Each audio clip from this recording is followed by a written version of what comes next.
कराची के मसाइल का हल सिर्फ बयानात में है? अपोजिशन लीडर महमूद खान अचकजई ने गुल प्लाजा सानहे पर वो सवाल उठा दिया जिसका जवाब इंतजामिया के पास नहीं। बाहर निकलने का रास्ता क्यों नहीं था? दूसरी जानिब अल्लामा नासिर अब्बास ने फार्म 47 की हकीकत बयान कर दी और असद कैसर ने कराची की सड़कों का मवाजना बमबारी ज़दा इलाकों से कर दिया। क्या अपोजिशन का ये इतिहाद सिंध हुकूमत और वफाक के लिए नई मुश्किल खड़ी कर देगा?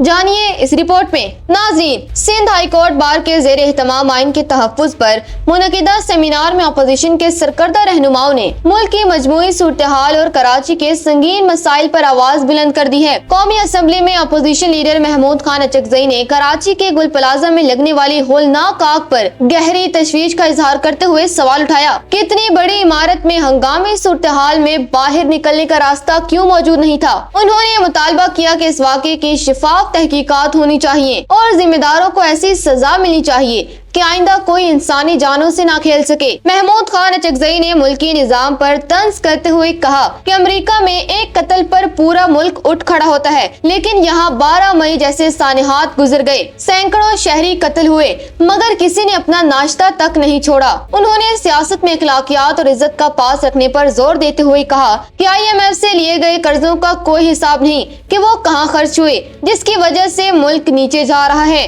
इस मौके पर अल्लामा राजा नासिर अब्बास ने इंतखाबी नताइज पर कड़ी तनकीद करते हुए कहा कि फार्म 47 के जरिए अक्सरियत को अकलियत में तब्दील किया गया, जिसकी वजह से अवाम का एतमाद सिस्टम से उठ चुका है। उन्होंने कहा कि आईनी आजादी खत्म की जा रही है और अब सिर्फ सियासी जिदोजहद ही मुल्क को बचा सकती है। PTI रहनुमा असद कैसर ने कराची की इंतजामी हालत को आड़े हाथों लिया और कहा कि कराची की सड़कें देखकर लगता है यहाँ बमबारी हुई है। उन्होंने शहर में गटर के ढक्कन ना होने और इसके नतीजे में बच्चों की अमवात पर सिंध हुकूमत को शदीद तनकीद का निशाना बनाया। नाज़रीन, अपोजिशन रहनुमाओं के ये बयानात कराची के जख्मों पर नमक पाशी और अवामी जज्बात की अक्कासी हैं। पहली बात, महमूद खान अचकजई का गुल प्लाजा के हवाले से सवाल निहायत अहम है। कराची के अक्सर तिजारती मराकज मौत के कुएं बन चुके हैं, जहां सेफ्टी कवानीन का वजूद नहीं। जब तक बिल्डिंग कंट्रोल अथॉरिटी और जिम्मेदार इदारों का कड़ा एहतसाब नहीं होगा, ऐसे सानिहात होते रहेंगे।